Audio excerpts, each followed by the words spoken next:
হ্যাঁ, বাঙালির ওপর তুমি গায়ের জোয়ারি দেখাবে, বাংলার মানুষ জুতো পেটা করবে। এবার হাঁড়ি হাঁড়ি খুন্তি যা পাবে তা নিয়ে তারা করবে। নির্বাচন কমিশনার কিন্তু গভর্নর হয়ে গেছিলো গোয়াতে না কোথাকার, তো ইনি হয়তো আবার কোথাও একটা যাবেন, উনি হয়তো নিকোবরে যাবেন। মতুয়া, এখন সময় এসছে মতুয়াদের ঘুরে দাঁড়ানো। আর বিজেপি মতুয়াদের খালি আবেগটা ব্যবহার করে ভোট ব্যাংক করে এই অসীম সরকার হেরে যেতে পারে। নমস্কার, ওঙ্কার বাংলায় আপনাদের স্বাগত। আমি আপনাদের সঙ্গে বিশ্বজিৎ। আর এই মুহূর্তে আমার সঙ্গে রয়েছেন জাতীয় বাংলা পরিষদের সভাপতি ডাক্তার অরিন্দম বিশ্বাস। দাদা, আপনাকে ওঙ্কারে স্বাগত। ধন্যবাদ ধন্যবাদ। আমরা না যখন একসাথে বসছি তখন কিন্তু এসআইআর আবহ, এই সময় কয়েকটা আত্মহত্যার ঘটনা সামনে আসছে, বাঙালির প্রাণ যাচ্ছে, এসআইআর আতঙ্কে নাকি প্রাণ যাচ্ছে শোনা যাচ্ছে। আপনি জাতীয় বাংলা পরিষদের সভাপতি হিসেবে কী বলবেন? দেখুন, একটা কথা হচ্ছে পরিষ্কার কথা, আজ বাঙালিরা কিন্তু আক্রান্ত, বাঙালিরা নিপীড়িত, নির্যাতিত।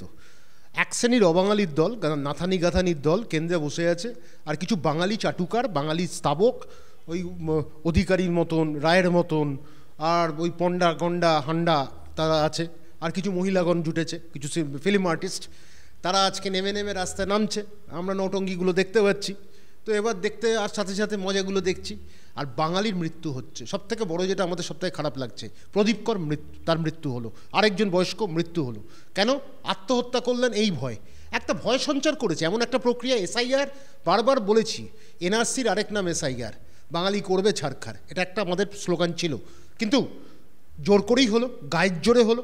এসআইআরের নামে রিভিউ হলো না, এসআইআর মানে বাঙালিকে যদি ভোট বিদায় করতে হয় বাংলা থেকে, শরণার্থী করতে হয় বা শরণার্থী প্রমাণ করতে হয়, এবং বাঙালি হিন্দু বাঙালি মুসলমানকে বাংলাদেশি প্রমাণ করতে হয়, এই প্রক্রিয়াটা এনেছে কিছু অবাঙালি এনেছে, যারা বাঙালি বিরোধী, যারা 46 সালে রাইট লাগিয়েছে, যারা 43-এ 60 লক্ষ বাঙালিকে মেরেছে ব্রিটিশদের সাথে হাত মিলিয়ে, সেই অবাঙালিরা আজকে এসে বাঙালিকে মারার জন্য, বাঙালিকে শরণার্থী প্রমাণ করার জন্য, বাঙালিকে রিফিউজি প্রমাণ করার জন্য, বাঙালিকে বাংলাদেশি প্রমাণ করার জন্য, বাঙালিকে ভারতের বাইরের মানুষ প্রমাণ করার জন্য তৎপর হয়েছে। এবং এই তৎপরতার সাহায্য কে করছে? কতগুলো শুভেন্দু অধিকারীর মতন কিছু নেতা, যে কিছু জানে না, পেটে খুশি মারলেও এসআইআর বলতে পারবে কিনা আমি জানি না, কিন্তু আর তার সাথে খালি পিসি ভাইপো আর করলে তো হবে না। তো ঘটনাটা হচ্ছে, আর কিছু পন্ডা মন্ডা গন্ডা হন্ডা কিছু নেতা এসছে, তো এরা বাঙালিকে শেষ করার জন্য একটা প্রক্রিয়া। বাঙালি প্রচণ্ডভাবে কিন্তু শঙ্কিত, কারণ ভয়ের সঞ্চার করেছে, বিভ্রান্তির সৃষ্টি করেছে। এই এসআইআর প্রক্রিয়াটা কিন্তু বাঙালি বিরোধী, বাংলা বিরোধী, এবং এর জন্য কিন্তু আন্দোলন দরকার। যেখানে এসআইআর কিছু বিএলওকে ঢুকবে, যেখানে বিএলওরা অন্যায়ভাবে প্রশ্ন করবে বা কিছু কাগজ চাইতে যাবে, তখন কিন্তু প্রতিবাদ করা উচিত, বা তাদেরকে বলা উচিত যে ভাই তোমরা বিদায় নাও, কী করার করবে দেখি, লিখিত দাও, একদম লিখিত যেন তারা দেয়, কোনো মৌখিক না। কি তুমি চাইছো তুমি লিখিত দাও, তোমার লেখাটা থাকবে, তারপর বিএলওরা যা করার করবে, এবং ক্যামেরার সামনে করুন। অনেকের বাড়িতে সিসিটিভি ক্যামেরা আছে, যদি সিসিটিভি না থাকে পাড়ার আরও 4 জনকে নিয়ে এসে আপনি আপনার ইন্টারভিউ দিন, সাক্ষাৎকার দিন বিএলওর সামনে। নয়তো এই বিএলওরা কিন্তু অন্য প্রশ্ন করতে পারে, বিএলওরা মোটিভেটেড হতে পারে, বিএলওরা ভয়, বিএলওদের নিয়ে আমাদের কোনো কমপ্লেন নেই বা নালিশ নেই, বিএলওরা হয়তো ভয় কাজটা করতে হচ্ছে, বাধ্য হয়ে করতে হচ্ছে। কিন্তু আজকে যা কাজটা হচ্ছে, এই এসআইআর প্রক্রিয়াটা বাঙালি বিরোধী একটা চক্রান্ত, বাঙালিকে শেষ করে দেওয়ার, বাঙালিকে ভিখিরি বানানোর, বাঙালিকে শরণার্থী বানানোর, এবং বাঙালিকে ভারতবর্ষ থেকে বাইরে করে রাখার একটা চক্রান্ত। কারণ এরপর অবাঙালির দল বাংলাটায় রাজ করবে, এই কারণটাই কিন্তু একেবারে পরিষ্কার। আপনাকে একটা পরিষ্কার আমি জানতে চাইবো আমি, যে প্রদীপ করের মৃত্যুর দায় তাহলে কার? হ্যাঁ, নিশ্চয়ই দেয়, নিশ্চয়ই হবে কেন্দ্রীয় সরকারকে। কি জ্ঞানেশ না ম্যানেশ না ধনেশ কি একটা বেসছে, দেখলাম একজন মহিলা ইংরেজিতে জিজ্ঞেস করছে, মানে মহিলা সাংবাদিকের কতটা স্পর্ধার সাহস যে উনি বাংলাকে অপমান করলেন, ব্লাড বাথ হবে। তো ব্লাড বাথের দায়িত্ব কি ওই মহিলা সাংবাদিক নিয়েছেন? সেই মহিলা সাংবাদিককে এক্ষুনি ক্লোজ করা উচিত। আমার বক্তব্য, তৃণমূল যারা যারা এখানে লিডার্স আছে, পলিটিক্যাল লিডার্স, ওই মহিলা সাংবাদিককে ইমিডিয়েটলি ইমপ্লিকেট করো। কেন ভুল কথা তথ্য দিচ্ছ? আর জ্ঞানেশ কুমার হিন্দিতে কী সব বললাম, হিন্দি বেশি বুঝি না, তো হিন্দিতে দেখলাম আই মাই মাই কই সব বললেন টললেন কাউ মাউ করে, তো কিছু একটা বোঝাতে চেষ্টা করলেন। তো এখন জানি না জ্ঞানেশ কুমারের আবার গভর্নর হওয়ার ইচ্ছে আছে কিনা, কারণ মানে এটা একটা তো নীতি হয়ে গেছে, আগের নির্বাচন কমিশনার কিন্তু গভর্নর হয়ে গেছিলো গোয়াতে না কোথাকার, তো ইনি হয়তো আবার কোথাও একটা যাবেন, উনি হয়তো নিকোবরে যাবেন। তো আমার বক্তব্য হচ্ছে যে জ্ঞানেশ কুমারের নিশ্চয়ই তাকে দায়িত্ব নিতে হবে, কেন্দ্রীয় সরকারকে দায়িত্ব নিতে হবে, এবং এখানকার বিজেপি লিডাররা যারা ভয়ের সঞ্চারটা করেছে, 1 কোটি বাদ যাবে, কেউ 3 কোটি বাদ যাবে, কেউ 2 কোটি বাদ যাবে, আর ওই কবিয়াল না মোবিয়ালকে একজন আছে না, নাচে টাচে গায়ে, মানে দেখলে একটা জোকার, মানে যেটা আমরা বলি ডিসপ্লে অফ জ্যাপারি। আমরা ক্লাউন দেখেছি, এখন সার্কাস কমে গেছে বলে ক্লাউনের সংখ্যা কমে গেছে, কিন্তু ওই দায়িত্বটা ফিল আপ করে দিয়েছেন ওই একজন নেতা। তো ঘটনাটা হচ্ছে আমরা এগুলো দেখছি, তো ঘটনাটা হচ্ছে তাদেরকেও দায়িত্ব নিতে হবে। আজকে বারংবার তারা বলেছে, মানুষের ভয়ের সঞ্চার করেছে, ভয় দেখিয়েছে যে এসআইআর করা মানে বাদ যাবে বাদ যাবে। এই যখনই বাদ যাবে মানুষ শুনছে না, মানুষ কিন্তু ভয় পাবে। আপনি একটা সাধারণ কথা, চাকরি যাবে চাকরি যাবে, যদি এরকম আমি শুনি 6 মাস ধরে চাকরি যাবে চাকরি যাবে, আমি ভয় পাবো না? এটাই হচ্ছে বাংলার মানুষকে বারবার ভাবছে, বাঙালিদের ভয় দেখাচ্ছে। বাঙালি হিন্দু, খ্রিস্টান, হিন্দু, মুসলমান সবাইকে ভয় দেখানো হয়েছে। তো সেখানে আজকে আত্মহত্যা করেছে, এটা লজ্জার কথা। একজন ভারতীয় নাগরিক, একজন বাংলার নাগরিক, একজন বাঙালিকে আমরা হারিয়েছি। আজকে প্রদীপ করকে যে মারা গেলেন, আজকে একজন বাঙালিকে আমরা হারিয়েছি। তো এর দায়িত্ব কে নেবে? সে অকৃতদার হতে পারে, তার তো পরিবার ছিল। কে 4 আঙ্গুল নেই 5 আঙ্গুল নেই, এসব গল্প হচ্ছে। তারপর হচ্ছে কি ধনেখালি একটা অনুষ্ঠান হয়, একজন সাংবাদিক যে ছিল না, যে পেপার বার্ত, তাকে দিয়েছে আবার কী সব গল্প করছে। তো গল্পটা হচ্ছে, আমার বক্তব্য হচ্ছে বিজেপির এইসব কতগুলো চাটুকার, কতগুলো স্থাবক, আবার এখন নতুন তৈরি হয়েছে মনোত্তমা নামক সাহিত্যিক। ওই মনোত্তমা কী সব বলে যাচ্ছে, ভয় দেখাচ্ছে, নাটক করছে বড় বড় চ্যানেলে। আবার অপবিত্র নাকি সব আছে, একসময় কী সব ছিল, যার ডক্টরেট নিয়েই সন্দেহ ছিল। তো ঘটনাটা হচ্ছে এই জায়গাগুলো, এইসব লোক যত আসবে, আমি লোক বলবো না, মাল বলবো, সব মাল যত আসবে তত কিন্তু বাংলার ক্ষতি। এবং বাঙালির এক শ্রেণী বরাবরই তো দেখুন, আজকে যখন স্বাধীনতা আন্দোলনেও কিছু বাঙালি সূর্য সেনকে ধরিয়ে দিয়েছিল, এরম বাঙালি, স্থাবক বাঙালি, অসভ্য বাঙালি, অশিক্ষিত বাঙালি, ডিগ্রি দিয়ে শিক্ষা হয় না, তো অশিক্ষিত বাঙালি, ইতর বাঙালি এরম আছে যারা এইসব ইত্রামিগুলো করছে। তার সাথে কিছু বিজেপির নেতা ধরেছে, বাঙালি নেতা, আবার কিছু রূপলী পর্দার নায়ক নায়িকা এসে উপস্থিত হয়েছে, তাদের নাচগুলো দেখছি। যদিও এরা নায়ক নায়িকারা বা সেলিব্রিটিরা যাদের আমি বলি, বা এই বুদ্ধিজীবীরা, এরা হচ্ছে ধান্দাবাজের দল। এরা হচ্ছে যখনই পাওয়ার আসে তখনই টুক করে তাদের কাছে করে যায়। এরা কিছু গিফটের বিনিময়ে, খুশির বিনিময়ে, পাওয়ারের বিনিময়ে এরা কিন্তু তাদের হয়ে কাজ করে। সুতরাং বুদ্ধিজীবী সেলিব্রিটিরা কি বলল, তারা রাস্তায়ও নামলো না এসআইআর নিয়ে, টিভি চ্যানেলে বসে করলো, মোমবাতি জ্বললো না, রাস্তায় কোনো মিছিল হলো না। কেন হলো না? এটা তো বাঙালি বিরোধী একটা আন্দোলন হচ্ছে, এটা বাঙালি বিরোধী একটা প্রক্রিয়া হচ্ছে। তো বাঙালিরা রাস্তায় নামতে কেন বললো না তাদের? সুতরাং আমি এইটা বলবো, কিছু ধান্দাবাজের জন্য, কিছু অবাঙালির জন্য আজকে বাঙালিকে এই করুণ অবস্থা সম্মুখীন হতে হচ্ছে। স্বয়ং বিজেপির বিধায়ক অসীম সরকার তিনি উদ্বেগ প্রকাশ করছেন যে উত্তর 24 পরগনার যে মতুয়া সম্প্রদায় রয়েছে তাদের নির্বিচারে বাদ চলে যেতে পারে। তিনি আশঙ্কা প্রকাশ করছেন, স্বয়ং বিজেপির বিধায়ক তিনি আশঙ্কা প্রকাশ করছেন। তাহলে মতুয়াদের ভবিষ্যৎটা কী হবে?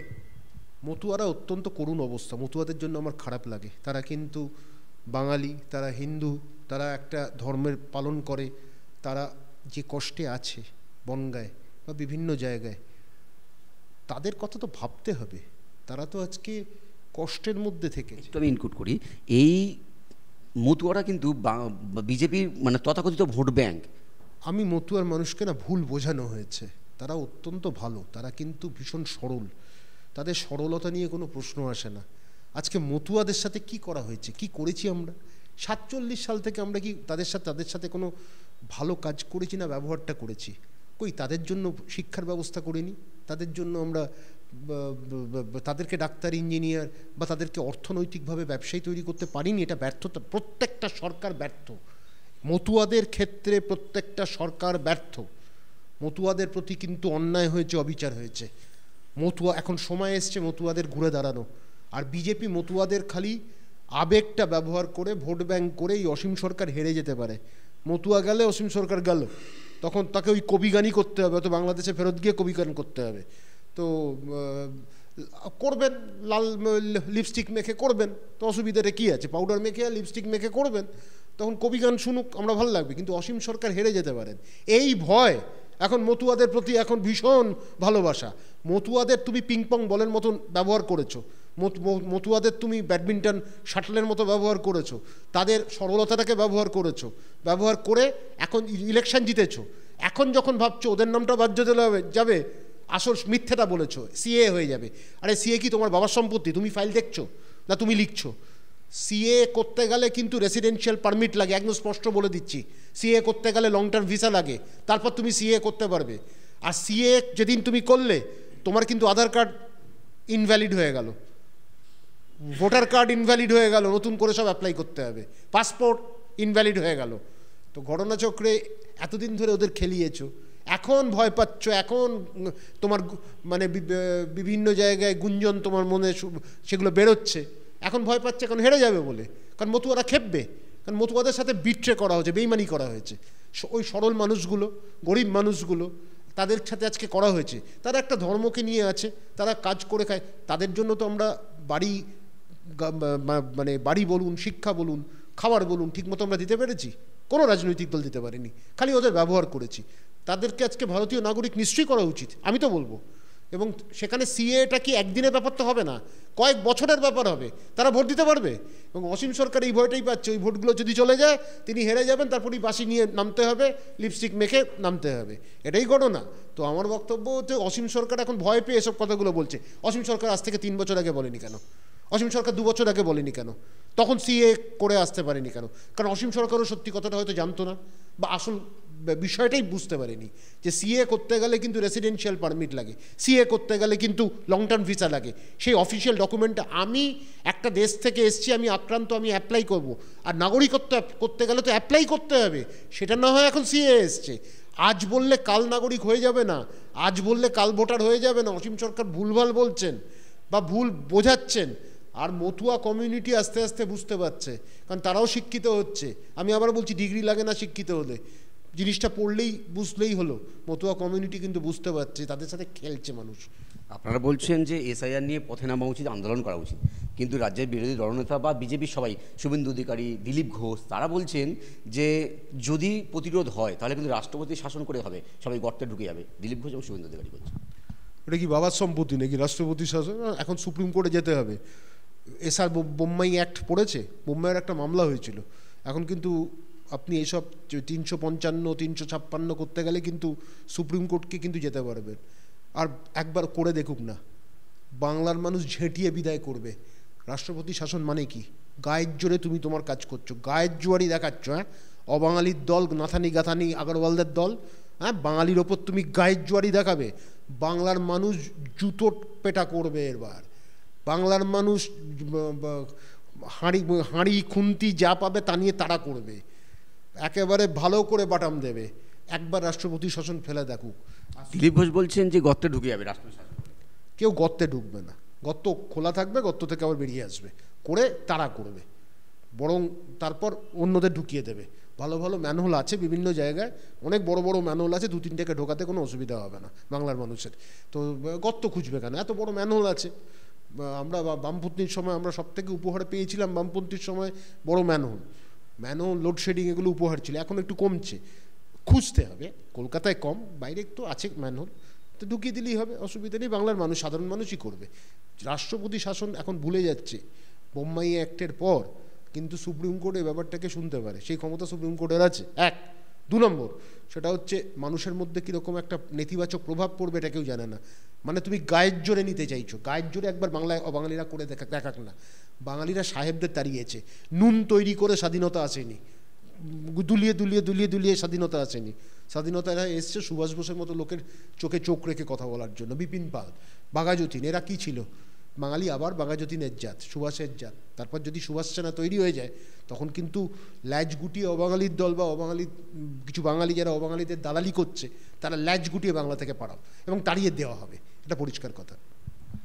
এসআইআরে এই আবহে কিন্তু বামপন্থীদের যে অবস্থানটা, তারা বলছেন যে এসআইআর তারা চাইছেন, কিন্তু না, বামপন্থীদের এখন লড়াইটা ডাইনোসরের সাথে। কে আগে আসবে, ডাইনোসর আগে আসবে না বামপন্থী আগে আসবে? ঠিক আছে, তারা এখন ইররেলেভেন্ট ফোর্স, তাদের নিয়ে আর কেউ কিছু বলে না। ওই টিভি চ্যানেল সুযোগ দেয় বলে তাদেরকে দেখা যায়, কিন্তু বামপন্থী ব্যাপারটা এখন ইররেলেভেন্ট। সারা বিশ্বে বামপন্থী ব্যাপারটা ইররেলেভেন্ট।